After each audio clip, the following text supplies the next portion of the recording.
All right, we are live everyone. A very good evening and warm welcome to Infinity Learn Need by Shri Chaitanya. बच्चे ये आपका 12th class वाले students के लिए batch हमने launch किया है विच इज धैर्य बैच, जहां पे आपका SRFP शुरू हो चुका था। आज हम उसको खत्म करने वाले हैं। तो SRFP जो sexual reproduction in flowering plants, हमने टॉपिक 1 से लेकर के सारे टॉपिक्स को फिनिश कर लिया। थोड़ा अगर मैं क्विक समरी आपको बताऊं तो हमने फ्लावर स्ट्रक्चर से शुरुआत करी। फ्लावर स्ट्रक्चर में व्हाट इज एंड्रोजियम, व्हाट इज गाइनोजियम, एंड्रोजियम में मेल गैमीट क्या है, गाइनोजियम में फीमेल गैमीट क्या होता है, एम्ब्रियो सैक का फॉर्मेशन कहां होता है, मेल गैमीट कहां पे जाके लाई करते हैं, पॉलिनेशन क्या होता है, कितने टाइप ऑफ पॉलिनेशन एग्जिस्ट कर सकता है, ये सारी बातें हम कर चुके हैं। इनफैक्ट लास्ट वाली क्लास में जो सबसे डिफिकल्ट टॉपिक है इस चैप्टर का which is out breeding devices, वो भी हम कंप्लीट कर चुके हैं। पॉलन पिस्टल इंटरेक्शन हो चुका है, पॉलन ग्रेन की लैंडिंग हो चुकी है स्टिग्मा पे। अब कहानी को आगे बढ़ाते हैं। स्टिग्मा पे लैंडिंग होने के बाद की कहानी क्या है, पॉलन ग्रेन कैसे मेल गैमीट्स को रिलीज करेगा, वो मेल गैमीट कैसे कंबाइन करेंगे, एंड पोस्ट फर्टिलाइजेशन चेंजेस क्या होंगे।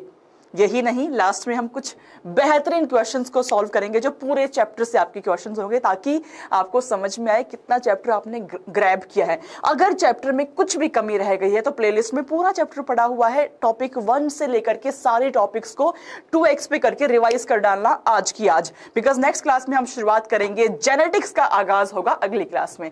ऑलराइट बच्चा party, very good evening Deepu, Mumtaz, very very good evening. तो शुरुआत करते हैं भाई अपनी आज की super duper amazing class which is on double fertilization and post fertilization events। मैं आपको इतनी कहानी समझा चुकी हूं कि पॉलन ग्रेन रिलीज हो गया प्लांट से, उसको स्टिग्मा पे लैंडिंग करनी है थ्रू पॉलिनेशन। लैंडिंग भी हो गई, कंपैटिबल है या नहीं है ये भी हमने जान लिया। कंपैटिबिलिटी होने के बाद पॉलन ट्यूब का फॉर्मेशन होना शुरू हो जाएगा। ये यहां तक हम लास्ट क्लास में कर चुके हैं। तो भाई जब आपका पॉलन ट्यूब आ चुका है, जब आपके पॉलन ट्यूब बन चुका है, वो पॉलन ट्यूब बनने के बाद की कहानी है fertilisation. What is fertilisation? Pollen tube ने 2 मेल गैमीट को कैरी किया, उसमें से जो एक मेल गैमीट है that is going to combine with our egg cell. तो मेल गैमीट हो गया, एग सेल हो गया, उसको हम सिंगैमी कहते हैं या फर्टिलाइजेशन आप इसको बोल सकते हैं। Whereas we have the second male gamete also, उसका क्या हश्र होगा? जो सेकंड मेल गैमीट है बच्चों, that is going to combine with the polar nuclei, और ये बना देगा आपकी 3 celled which is triple fusion. इसको आप ट्रिपल फ्यूजन कहेंगे, and primary endosperm nucleus will be formed which is your PEN। तो डिटेल में समझाती हूं बच्चों। Deepu, Mumtaz, first thing first everyone do hit the like button and do share it with all your friends कि हम यहाँ पे 12th की क्लास शुरू कर चुके हैं। 12th की क्लास का पहला चैप्टर भी ऑलमोस्ट फिनिश पे हमारा आ चुका है, एंड नेक्स्ट चैप्टर तो आपका फेवरेट जेनेटिक्स होने वाला है। ऑलराइट एवरीवन, तो यस बच्चे, हमने शुरुआत करी है डबल फर्टिलाइजेशन की। What exactly is double fertilization? Process of formation of zygote by the fusion of male and female gamete, that is your fertilization। ये आपका एम्ब्रियो सैक में होगा। तो एक प्रोसेस तो ये हुआ that we have the male gamete and we have the female gamete, दोनों ने कंबाइन किया। N है यहाँ पे, ये आपका N है। There is fertilization, बन गया 2N and the product is zygote। Product आपका बन गया जाइगोट। उसके अलावा दूसरी चीज क्या होगी? जो दूसरा मेल गैमीट है, it is going to combine with the 2 polar nuclei. तो 2 पोलर न्यूक्लियाई मींस N+N, एक male gamete means N। Product मेरा बना प्राइमरी एंडोस्पर्म न्यूक्लियस, जो कि हो गया 3N। क्या हुआ जी? 3N हुआ। इसीलिए आप इस प्रोसेस को बोल देते हैं ट्रिपल फ्यूजन। इसको आप बोल देते हैं ट्रिपल फ्यूजन। अब आप देखिए कहानी मोटे तौर पे ये है, एक मेल गैमीट ने एग सेल से कंबाइन किया, मैंने उसको सिंगैमी बोला। दूसरे मेल गैमीट ने पोलर न्यूक्लियाई से कंबाइन किया, मैंने उसको ट्रिपल फ्यूजन बोला। सिंगैमी भी हो रहा है, ट्रिपल फ्यूजन भी हो रहा है, दैट इज व्हाई मैं इसको बोल देती हूं डबल फर्टिलाइजेशन। हम इसको बोलते हैं जी double fertilization. And my dear kids, it is a unique feature, it is unique to your angiosperms. It is unique feature for angiosperms. NCERT की ये लाइन जो कि ये कहती है कि it is unique feature of angiosperm, बहुत बार आपके एग्जाम में पूछा गया है. Because double fertilization is something जो सिर्फ और सिर्फ एक्सक्लूसिवली एंजियोस्पर्म्स में ही होता है. We have syngamy, we have triple fusion, that's why this is your double fertilisation unique to your angiosperms. Yes everyone, am I clear to all my kids out there? Am I clear to all my kids out there? Everyone, everyone. Yes, yes, yes. Clarity है, clarity है. चलिए superb, आगे बढ़ जाते हैं. अब देखिए जो आपका एम्ब्रियो सैक है उसमें ही तो आपकी एग सेल प्रेजेंट है, उसमें ही आपकी एग सेल प्रेजेंट है. ठीक है. अब एम्ब्रियो सैक में क्या क्या चेंजेस होंगे? ये आपका पोलर न्यूक्लियाई था, ये आपके सिनर्जिड्स थे, बीच में आपका एग सेल था. सिनर्जिड्स में भी है फिंगर लाइक प्रोजेक्शन, जिसको कि आप फिलीफॉर्म अपैरेटस कहते हैं, जिसका काम है पोलन ट्यूब की एंट्री को गाइड करना. बीच में पोलर न्यूक्लियाई है, यहाँ पे 3 आपके एंटीपोडल सेल्स प्रेजेंट है. Now what will happen? Fertilisation के बाद में ये तो आपका डिजेनरेट हो जाएगा. यस, बीच में जो आपके पोलर न्यूक्लियाई थे वो पोलर न्यूक्लियाई से आपका मेल गैमीट कंबाइन कर जाएगा एंड बना देगा आपका प्राइमरी एंडोस्पर्म. ये सेल है और न्यूक्लियस जो है that is primary endosperm nucleus. इसके अलावा we have syngamy also. Syngamy में मेरे यहाँ पे मेल गैमीट ने कंबाइन किया फीमेल गैमीट से, बना दिया जाइगोट, बना दिया zygote. Yes Bhagat Singh, yes yes yes, I am in Delhi, I am in Delhi. हाँ जी, तो क्या क्या चेंजेस हुए आपके एम्ब्रियो सैक में? आपने देखा आपकी एंटीपोडल्स डिजनरेट हो जाएंगी. एक सिनर्जिड से तो एंट्री ही ली है पोलन ट्यूब ने, दूसरी सिनर्जिड भी आपकी डिजनरेट हो जाएगी आफ्टर सम टाइम. ऑलराइट, तो चलते हैं जी आगे. क्या क्या पोस्ट फर्टिलाइजेशन इवेंट्स होंगे? बच्चे आपके नीट 2020 में एक बड़ा ही इंटरेस्टिंग सा क्वेश्चन पूछा गया था यहां से. नीट 2020 में जो कि प्रीवियस ईयर क्वेश्चन है, बड़ा ही मजेदार सा सवाल आपसे पूछा गया था about post fertilisation events. Fertilise करने के बाद में क्या कहानी सामने आती है? तो हमने ये देखा जो प्राइमरी एंडोस्पर्म न्यूक्लियस है वो आगे चल के आपका एंडोस्पर्म बना देगा. नंबर 1, जो जाइगोट आपका बना है मेल एंड फीमेल गैमीट के कॉम्बिनेशन से, वो आपका एम्ब्रियो बना देगा. नंबर 2, जो पूरा ओव्यूल था आपका वो सीड में कन्वर्ट हो जाएगा एंड जो पूरी ओवरी थी आपकी वो ओवरी आपकी फ्रूट में कन्वर्ट हो जाएगी, वो ओवरी आपकी फ्रूट में कन्वर्ट हो जाएगी. तो बच्चे, what are the post fertilisation events? The number 1 is there is endosperm development, number 2 is there is embryo development, number 3 is your ovule will develop into the seed and number 4 is your ovary will develop into fruit. वो आपकी fruit में बदल जाएगी. चारों event को 1 by 1 समझते हैं. ठीक है? यस दिलीप, ऑल राइट भगत, चारों इवेंट्स को 1 by 1 समझते हैं. अब आप देखिए जो जाइगोट है वो एम्ब्रियो बनाएगा आगे चल के. एम्ब्रियो जो है वो अपने न्यूट्रिशनल रिक्वायरमेंट्स के लिए डिपेंड करता है एंडोस्पर्म पे, because endosperm will be nutritive, वही उसको न्यूट्रिशन प्रोवाइड करेगा. Hello Santhan, how are you? Good evening बेटा. तो सबसे पहला step will be endosperm will be formed, उसके बाद आपका एम्ब्रियो का फॉर्मेशन होगा. तो समझ लेते हैं जी एंडोस्पर्म फॉर्मेशन के बारे में. Endosperm, it is the main source of nutrition for embryo in the seed. यही मेन सोर्स है आपका फॉर न्यूट्रिशन के लिए. एम्ब्रियो जब पहले थोड़ा एंडोस्पर्म बनेगा, बिकॉज एम्ब्रियो को हम चाहते हैं, हम इंश्योर करना चाहते हैं कि एम्ब्रियो को न्यूट्रिशन प्रोवाइड होता रहे, इसीलिए पहले आपका एंडोस्पर्म बनेगा. It should begin before embryo development starts. So primary endosperm cell आपकी बना देगी एंडोस्पर्म टिश्यू को. क्या बना देगी बच्चे? एंडोस्पर्म टिश्यू को. Hello Neha, hello, how are you? How are you? Am I clear to all my kids out there?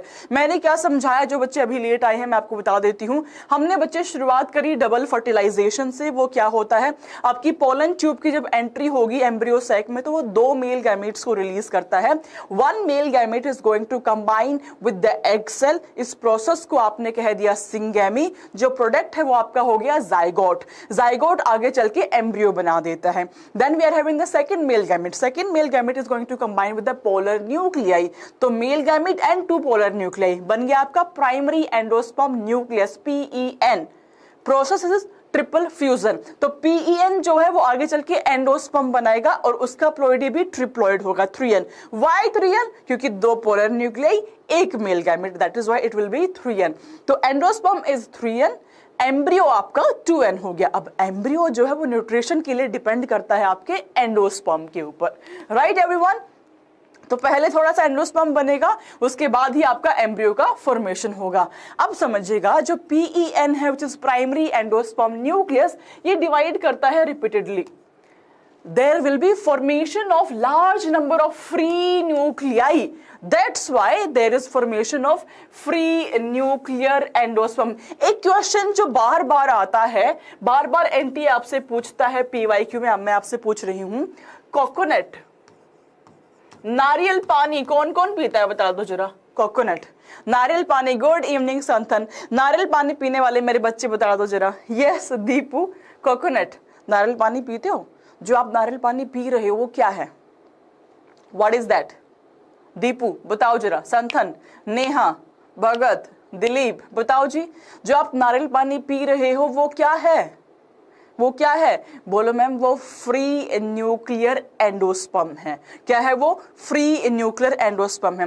Whereas उसी नारियल पानी में एक व्हाइट कलर का कर्नल भी होता है, जो आप बाद में बोलते हो कि निकाल के दे दो भैया हमें खाना है उसको। वो white colour kernel is your cellular endosperm. तो मेरे बच्चों, एंडोस्पर्म आपका दो अलग टाइप का हो गया, cellular and free nuclear. What is free nuclear endosperm? अगर तो मेरे प्राइमरी एंडोस्पर्म न्यूक्लियस के अंदर आप देखिए सिर्फ और सिर्फ कैरियोकाइनेसिस हो, अगर सिर्फ कैरियोकाइनेसिस हो माने न्यूक्लियस डिवाइड करे बट साइटोकाइनेसिस ना हो, आपका साइटोप्लाज्म डिवाइड ना करे, न्यूक्लियस डिवाइड किया, साइटोप्लाज्म डिवाइड नहीं किया, विच मीन्स कि यहां पे आपके काफी सारे न्यूक्लियस इकट्ठे हो जाएंगे। That is why I call it free nuclear. इसीलिए हम इसको फ्री न्यूक्लियर एंडोस्पर्म कह देते हैं, free nuclear endosperm.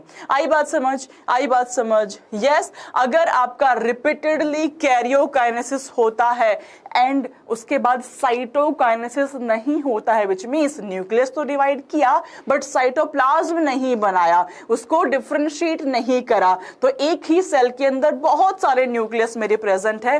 That's why I call it free nuclear endosperm. Good evening Anjali Verma, very good evening बेटा। That's why I call it free nuclear endosperm. All right, आगे चलते हैं। अब देखिए, this is very important slide जो मैं आपको अभी दिखाने जा रही हूँ। It is very very very important. बहुत बार यहाँ से प्रीवियस ईयर क्वेश्चन आता है। अच्छा, अपनी नोटबुक लेके बैठे हो ना? Good evening Anjali Verma. अपनी नोटबुक एंड पेन में लिखते हुए चलेंगे सारे बच्चे। समटाइम्स जब सीड का फॉर्मेशन होता है तो एम्ब्रियो सारे एंडोस्पर्म को खा जाएगा, कंप्लीटली कंज्यूम कर लेगा। उस केस को हम कहते हैं नॉन एल्ब्यूमिनस या एक्स एल्ब्यूमिनस सीड्स। समटाइम्स क्या होगा, जो एम्ब्रियो है आपका वो सारे एंडोस्पर्म को नहीं खा पाएगा, कुछ एंडोस्पर्म परसिस्ट करेगा, उस केस को हम बोल देते हैं जी एल्ब्यूमिनस सीड। वापस से बताती हूं, एंडोस्पर्म में आइदर भी कंप्लीटली कंज्यूम्ड, पूरा कंज्यूम कर लिया एम्ब्रियो ने, है ना। आपको आइसक्रीम का डब्बा दिया जाए तो कभी कभी आपका मूड होता पूरा डब्बा चट कर जाते हो, तो एम्ब्रियो ने भी पूरा एंडोस्पर्म को चट कर दिया, बिल्कुल पूरा डब्बा फिनिश हो गया बाय द डेवलपिंग एम्ब्रियो। उसको आप कहते हैं नॉन एल्ब्यूमिनस या x albuminous seeds. Example, P के केस में ऐसा आपको देखने को मिलेगा, ग्राउंड नट के केस में, बीन्स के केस में। तो सीड मैच्योर होने से पहले एंडोस्पर्म फिनिश हो गया। Whereas the second case is it may persist in the mature seed. Mature seed में ये परसिस्ट कर सकता है। एम्ब्रियो सारे एंडोस्पर्म को नहीं खा पाया, सारे एंडोस्पर्म को फिनिश नहीं कर पाया, दैट इज व्हाई ये परसिस्ट कर गया। ऐसे सीड्स को आप कहते हैं albuminous seeds. Example, castor and coconut are the two common example. अब क्वेश्चन कैसा आता है जी? यहां से क्वेश्चन आपका आता है मेरे बच्चों एग्जाम्पल बेस्ड। कैसा होता है जी? Example based question. Everyone in the chat box, सारे बच्चे मेरे को चैट बॉक्स में लिख के दो दैट नॉन एल्ब्यूमिनस के example R P, groundnut, beans. Everyone in the chat box. And albuminous के examples are castor and coconut. Everyone in the chat box right now. Deepu, Anjali, come on, burn some calories, burn some ATPs, everyone. Respire करो, burn करो, जो खाना खाया है आपने उसको burn करना बहुत जरूरी है. ग्लूकोज मॉलिक्यूल को ब्रेक डाउन करो, एटीपीज में कन्वर्ट करो. Use those ATPs everyone, use those ATPs right now. Come on everyone, use those ATPs. Yes ma'am, use कर रहे हैं हम ATPs. तो लिख दो एग्जाम्पल. नॉन एल्ब्यूमिनस का एग्जाम्पल पी ग्राउंडनट बीन्स हो गया. एल्ब्यूमिनस का एग्जाम्पल कैस्टर एंड कोकोनट हो गया. चलते हैं जी आगे. सेकेंड आपका पोस्ट फर्टिलाइजेशन इवेंट था that embryo formation will be there. Embryo का डेवलपमेंट. एम्ब्रियो जो है वो आपका माइक्रोपाइल एंड पे डेवलप होगा. Endosperm will provide nutrition, provide करेगा एंड उससे आपका एम्ब्रियो बनेगा. तो जो जाइगोट आपका बना वो जाइगोट आगे चल के एम्ब्रियो बना देता है. ठीक है. अगर मैं बात करूं सीड्स की, मेरे पास दो अलग टाइप के सीड्स होते हैं. आई am having monocot seed and I am having dicot seed. दोनों में क्या डिफरेंस है? डाइकोट की फुल फॉर्म बताऊं तो इसको डाइकोटिलिडन कहते हैं. क्या कहते हैं मैम? डाइकोटिलिडन कहते हैं. मोनोकोट की फुल फॉर्म बताऊं तो इसको आप मोनोकोटिलिडन कहते हैं. मोनोकोटिलिडन कहते हैं. तो मेरे बच्चों, डाई माने there is presence of two cotyledon. Commonly हम ये बताते हैं चना है ना, उसको आप तोड़ोगे दो इक्वल पार्ट्स में टूट जाएगा. मटर का दाना है, दो इक्वल पार्ट्स में टूट जाएगा. तो यूजुअली ये मैं आपको कॉमन एग्जांपल्स दे रही हूं. इसके अलावा ऐसे भी एग्जांपल है जो दो पार्ट में ब्रेक नहीं होते हैं. बट यस, कॉमनली हम इसको ये बोल सकते हैं कि अगर कोई भी सीड दो इक्वल पार्ट में टूट जाता है उसको आप टू कोटिलिडन्स कह सकते हैं. वेयर एज आपका मक्का है, आपका गेहूं का दाना है, that will be your one cotyledon. आपका दो में ब्रेक नहीं होगा, उसको आप सिंगल कोटिलिडन माने मोनोकोट में रख लेंगे. ठीक है, उसको आप मोनोकोट में रख लेंगे. Done everyone. Very good Deepu, very good. Yes. तो बच्चे हमने बात करी दो डिफरेंट टाइप के सीड्स हैं, मोनोकोट एंड डाइकोट. जिसमें दो कोटिलिडन्स प्रेजेंट है दैट विल बी डाइकोट, जिसमें एक ही है that will be your monocot. Alright, तो थोड़ा सा डिटेल में विस्तार में समझ लेते हैं. Embryogenesis in case of dicot. Dicot की केस में The zygote gives rise to the pro-embryo. Zygote आपका एम्ब्रियो बनाता है. पहले वो जाइगोट आपका प्रो एम्ब्रियो बनाएगा. बहुत सारे स्टेजेस से मिलके गुजरना पड़ेगा इसको एंड फाइनली मुझको मैच्योर एम्ब्रियो मिलेगा जिसमें एम्ब्रियोनल एक्सिस है, जिसमें एपिकोटाइल है, हाइपोकोटाइल है. तो जो जाइगोट है वो पहले ग्लोबुलर स्टेज बनाएगा, उसके बाद आपका हार्ट शेप बनाएगा एंड फाइनली मैच्योर में कन्वर्ट वो हो जाएगा. तो ये तीन स्टेज आपको देखने को मिलती है in the embryogenesis of dicot. अब डाइकोट के मैच्योर एम्ब्रियो को डिटेल में समझ लेते हैं. ये आपकी एनसीईआरटी ने डायग्राम दिया हुआ है. This is a typical diagram of your dicot embryo. NCERT ने दिया हुआ है. तो जो पोर्शन आपका एम्ब्रियोनल एक्सिस के ऊपर है उसको आप कहते हैं एपिकोटाइल. जो उसके नीचे है ये वाला पार्ट उसको आप कह देते हैं hypocotyl. Epicotyl will terminate into plumule. Plumule क्या होता है? सीड के ऊपर वाले पार्ट पे there is presence of plumule which will give rise to entire shoot system. पूरा शूट सिस्टम बना देगा. नीचे वाले पार्ट पे I am having radicle which will give rise to entire root system. तो जब भी आप सीड को जर्मिनेट करते हैं, सॉइल में डालते हैं, थोड़ा पानी डालते हैं, तो आप देखना जब मम्मी घर पे स्प्राउट्स बनाती है, नोटिस किया आपने? नोटिस किया everyone in the chat box? Notice किया है जब मम्मी घर पे स्प्राउट्स बनाती है तो हल्का सा ग्रीन कलर का स्ट्रक्चर आपको उस चने के बाहर या उस मूंग दाल के बाहर दिखना शुरू हो जाता है. जो टाइनी लिटिल ग्रीन स्ट्रक्चर आपको बाहर दिख रहा है दैट इज योर प्लेम्यूल. वो आपका प्लेम्यूल है. ठीक है. जब आप उसको सॉइल में डाल देंगे तो नीचे उसकी रूट्स भी आना शुरू हो जाती है. तो plumule is a structure which is going to give rise to entire shoot system.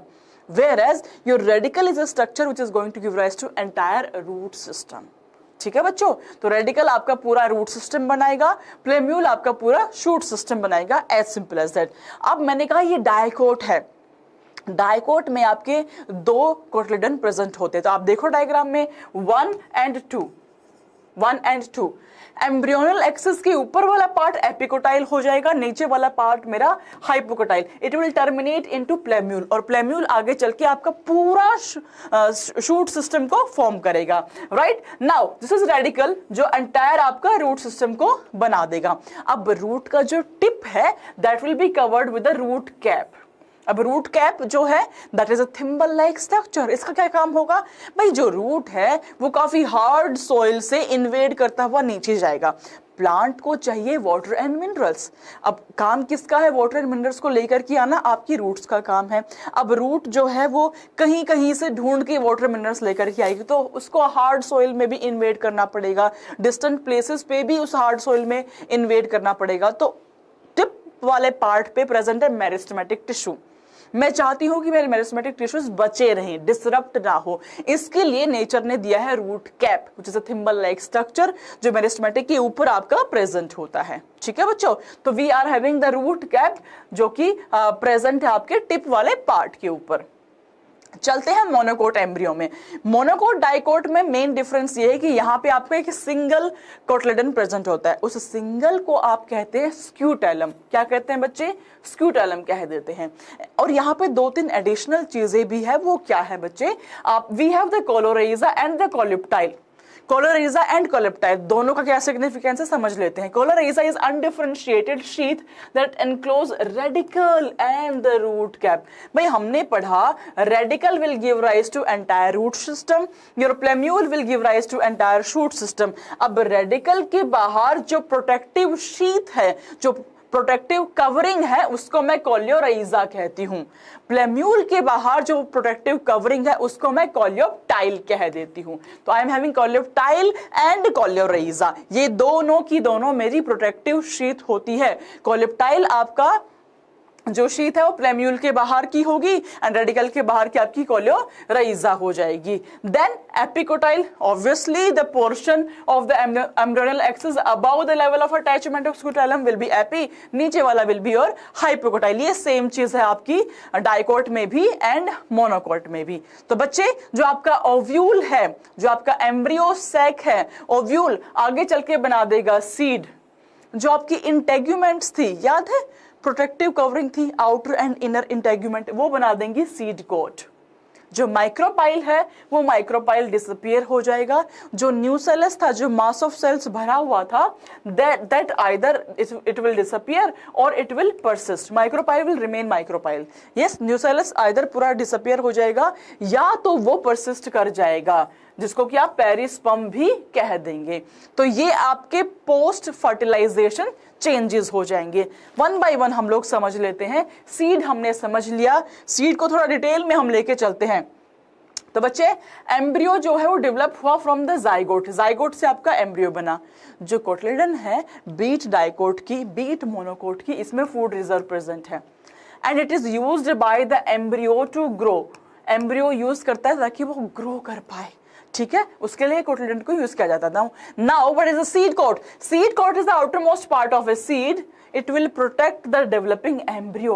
जो एम्ब्रियो डेवलप हो रहा है उसको प्रोटेक्ट करने के काम में आता है आपका आउटर मोस्ट लेयर। तो ये मेरा एम्ब्रियो है, ये कोटलेडन्स है, ये मेरी सीड कोट है बाहर वाली। दिस इज योर सीड का टिपिकल स्ट्रक्चर। नाउ आपने सीड डोरमेंसी सुना होगा, एक ऐसी स्टेट जिसमें कि एम्ब्रियो ना इनएक्टिव हो जाता है, उसको आप सीड डोरमेंसी कहते हैं। अगर आपने सीड को सॉइल में डाल दिया, आपने प्रॉपर वाटर भी उसको दे दिया, प्रॉपर कंडीशन से ग्रो करने के लिए, still it is unable to germinate. अगर वो जर्मिनेट नहीं कर पा रहा है, which means my seed is in dormant stage, मेरा जो सीड है वो डोरमेंट स्टेज में चला गया है, that is why it is unable to germinate itself. ठीक है, उसकी डोरमेंसी को आप ब्रेक भी कर सकते हैं। कंडीशंस क्या होती है जर्मिनेशन की? अगर आप उसको सुटेबल टेम्परेचर प्रोवाइड कर दे, एडुकेट मॉइस्चर दे दे, प्रॉपर ऑक्सीजन सप्लाई दे दे, then in that case it will germinate. वो जर्मिनेट होना शुरू हो जाएगा। ठीक है बच्चों, वो जर्मिनेट कर जाएगा मतलब आपका प्रॉपर प्लांट वो बन जाएगा। Now, based upon the cotyledons, we have two different type of seeds. We have monocot and we have the dicot. Monocot, the seed which have a single cotyledon, उसको आपने monocot कहा. जिस seed में आपकी दो cotyledon है, उसको आपने dicot कह दिया. ठीक है. Now, based upon the endosperm, मैं आपको बता चुकी, based upon the endosperm, one is albuminous, अभी दीपू ने लिखा भी है, and second is non-albuminous. अगर आपका endosperm present है, सीड में एंडोस्पर्म प्रेजेंट है, मतलब एम्ब्रियो ने कंप्लीटली कंज्यूम नहीं किया है, उसको मैं एल्ब्यूमिनस कह दूंगी. Endosperm not fully consumed during embryo development, that will be my albuminous seed. Example wheat, maize, barley and castor, these are the example. Then अगर एंडोस्पर्म कंप्लीटली एब्सेंट है, मतलब पूरा कंज्यूम हो चुका है, कंज्यूम्ड कंप्लीटली ये कंज्यूम हो चुका है, तो उसको मैं नॉन एल्ब्यूमिनस कहूंगी. Endosperm is fully consume during embryo development. Example pea हो गया, आपका ग्राउंडनट हो गया. These are the common examples. ठीक है, पी एंड ग्राउंडनट. डन. चलते हैं बच्चों आगे फ्रूट पे. अगर मैं बात करूं फ्रूट्स की, तो पार्ट ऑफ फ्रूट के अंदर I can see epicarp, mesocarp and endocarp. Epicarp जो आउटर मोस्ट स्किन होती है, that is my epicarp. Mesocarp जो टिश्यू है between AP and endo, that will B mesocarp. Endocarp is covering of the seed, जो seed की covering है, that will B endocarp. देखिए ये आपका सीड है इस फ्रूट के अंदर, ये आपका एंडोकार्प है. ये फ्लैशी वाला पार्ट जो आप खाते हो, दैट इज मेसोकार्प. एंड बाहर का छिलका जिसको आप उतारते हो, दैट इज योर एपिकार्प. तो एपिकार्प, मेसो एंड एंडो मिल करके आप बना देता है पेरिकार्प. मिलके बनाता है बच्चे पेरिकार्प. राइट. नाउ अगर मैं बात करूं फ्रूट्स की, तो I can have true fruit, number one. I can have false fruit, number two. I can have parthenocarpic fruit. Parthenocarpic, जिसपे बहुत बार सवाल आपसे पूछा जाता है, तो तीनों के बारे में समझ लेते हैं. What is true fruit? ये डेवलप होता है फ्रॉम द मैच्योर ओवरी. जो मैच्योर आपकी ओवरी है वो डेवलप करती है ट्रू फ्रूट्स को. एग्जांपल जैसे कि आपका मैंगो हो गया. मैंगो का सीजन है ना, सीजन है, खाते होंगे आप लोग मैंगो. जो आउटर मोस्ट ये वाला एक येलो कलर का छिलका होता है बाहर, दैट इज एपिकार्प. जो फ्लैशी पार्ट है जिसको आप खाते एकदम चेरिश करते हो, that is your mesocarp.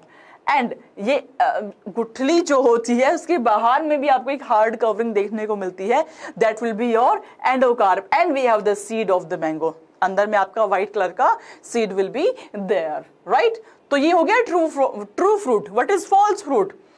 It will develop from the part of the flower other than the ovary. Ovary के अलावा अगर किसी भी पार्ट से डेवलप होता है उसको आप फॉल्स फ्रूट कहेंगे. जैसे एप्पल. एप्पल के अंदर the edible part is thalamus. Edible part आपका थैलेमस होता है. तो जो खाने वाला पार्ट है ये मेसोकार्प नहीं है, ये आपका थैलेमस का पार्ट होगा. ये आपके यहाँ पे अंदर सीड्स प्रेजेंट है. तो आपका apple is not a true fruit, it is a false fruit. Directly ovary से बना फ्रूट ट्रू हो गया, ओवरी के अलावा किसी पार्ट से बना आपका फॉल्स फ्रूट हो गया. अब क्वेश्चन आते हैं बच्चे मेरे पार्थिनोकार्पिक फ्रूट से. What is parthenocarpic fruit Neha? It is your fruit develop without fertilisation. अगर आपका फ्रूट बिना फर्टिलाइजेशन के ही डेवलप हो जाता है उसको मैं पार्थिनोकार्पिक फ्रूट कहती हूँ. ये सीडलेस फ्रूट है, ये नेचुरली पाया जाता है और इसको आप इंड्यूस करके भी बना सकते हैं, जैसे कि banana, bananas. It is your parthenocarpic fruit. तो अगर कोई फ्रूट डेवलप हुआ विदाउट फर्टिलाइजेशन उसको आप पार्थिनोकार्पिक फ्रूट कह देंगे. ये आपका सीडलेस फ्रूट होता है, ये नेचुरली भी पाया जाता है, इसको आप इंड्यूस करके भी बना सकते हो. The very common example is banana. Alright, चलिए जी चलते हैं नेक्स्ट टॉपिक पे, which is apomixis. Apomixis, parthenocarpic, polyembryony, ये तीन ऐसे टॉपिक्स हैं जिसपे आपका बहुत बार क्वेश्चन पूछा जाता है. तो we have apomixis. Apomixis is a process of production of seeds without fertilisation. आपका सीड बना विदाउट फर्टिलाइजेशन. भाई ये फिनिश करने के बाद हम लोग सॉल्व करेंगे कुछ इंपॉर्टेंट क्वेश्चंस भी इस चैप्टर के.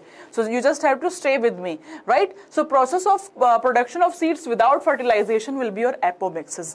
एपोमिक्सिस में एपो का मतलब हुआ विदाउट, मिक्सिस का मतलब हुआ मिंगलिंग. तो without mingling there is formation of seeds, that will be apomixis. Commonly found in the some species of Asteraceae and grasses. Grasses के और एस्ट्रेसिस के कुछ फैमिलीज में में ये पाया जाता है। ठीक है, यस मिस। चलो जी, last but not the least is poly embryony. नाम से क्या समझ में आ रहा है? Poly means many, poly means many, embryony means embryos. तो if there is occurrence of more than one embryo in the seed, seed के अंदर एक से ज्यादा एम्ब्रियो पाया जाता है तो उसको मैं पॉली एम्ब्रियोनी कह देती हूं। तो बच्चे ये लास्ट के जो 3 टॉपिक हमने पढ़े, एपोमिक्सिस हो गया आपका, नंबर 2 आपका पार्थिनोकार्पी हो गया,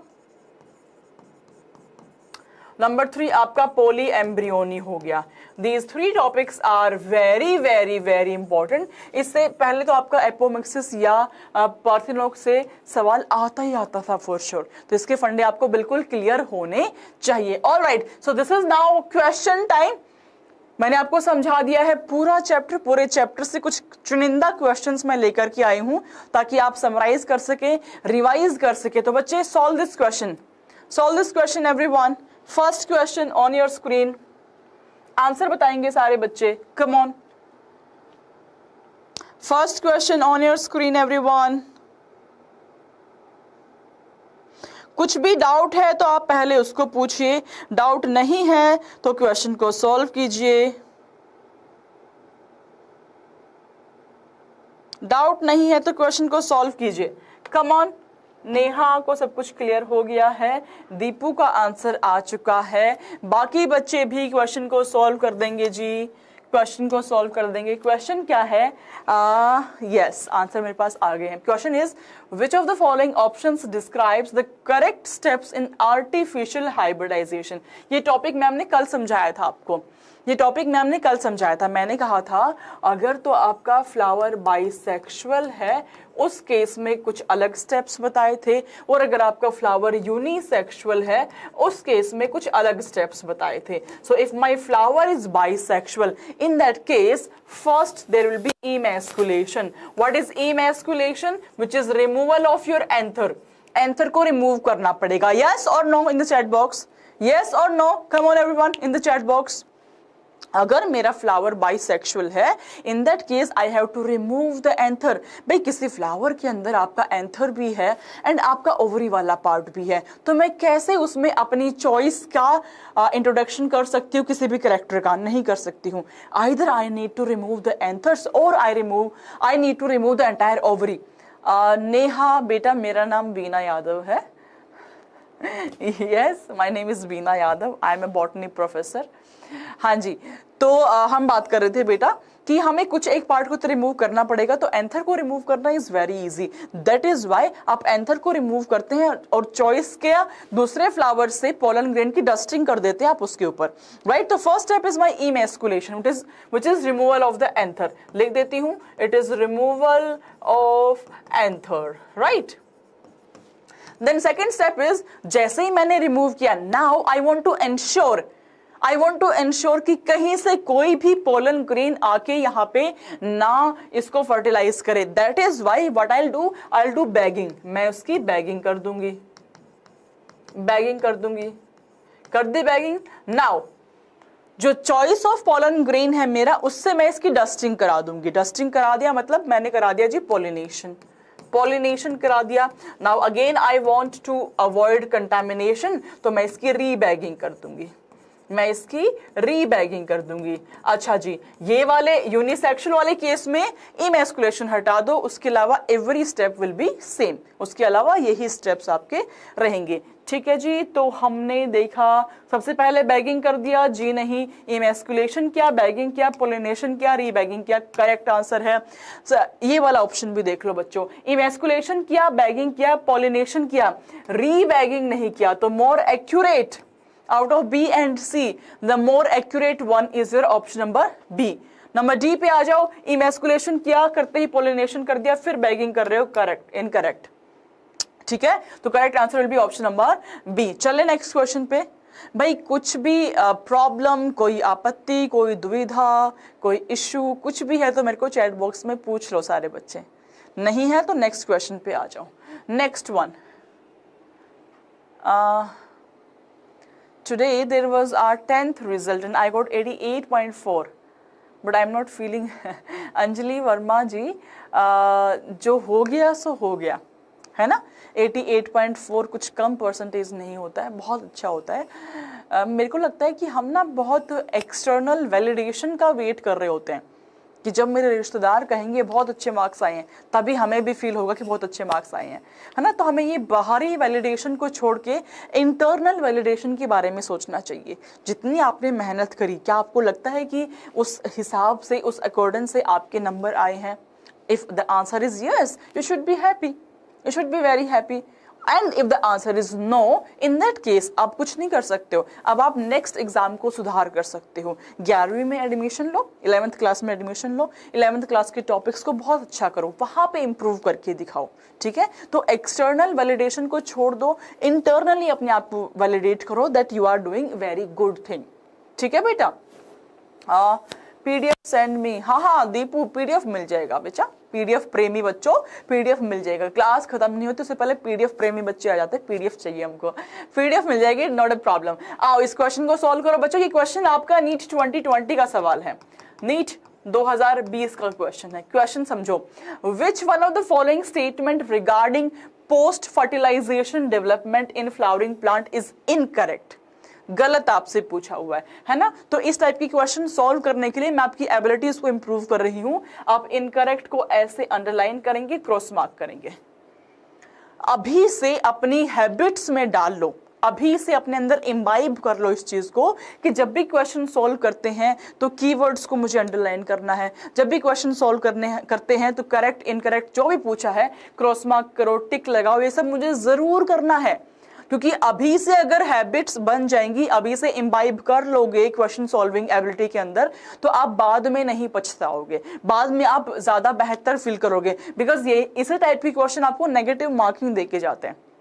मैं नहीं चाहती हूँ कि मेरे बच्चे नेगेटिव मार्किंग के कारण कितने सारे क्वेश्चन को गलत करके आए। मैं चाहती हूँ कि आप बहुत अच्छा परफॉर्म करो एंड एटलीस्ट नेगेटिव मार्किंग तो हिंड्रेंस एक नहीं होना चाहिए आपके रिजल्ट के अंदर, ठीक है। चलो सुपर्ब सुपर्ब, आ जाओ जी सॉल्व करो। नीट 2020 का क्वेश्चन है बच्चे, आपसे इनकरेक्ट स्टेटमेंट पूछी हुई है with respect to post fertilisation events. Ovary develop into a fruit, ovule develop into an embryo sac, zygote develop into an embryo, PEC which is primary endosperm cell, it forms the endosperm। बता दो जी।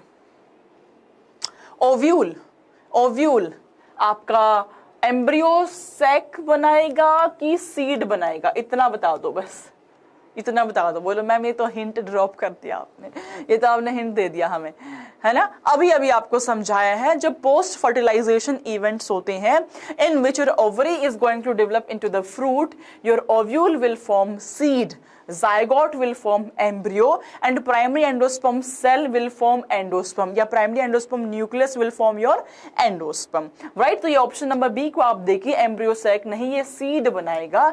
Incorrect statement आपसे पूछी थी, incorrect हमें मिल गई which is option number 2, hence it will be your correct answer. समझ पा रहे हो कैसे क्वेश्चंस को सॉल्व करना है?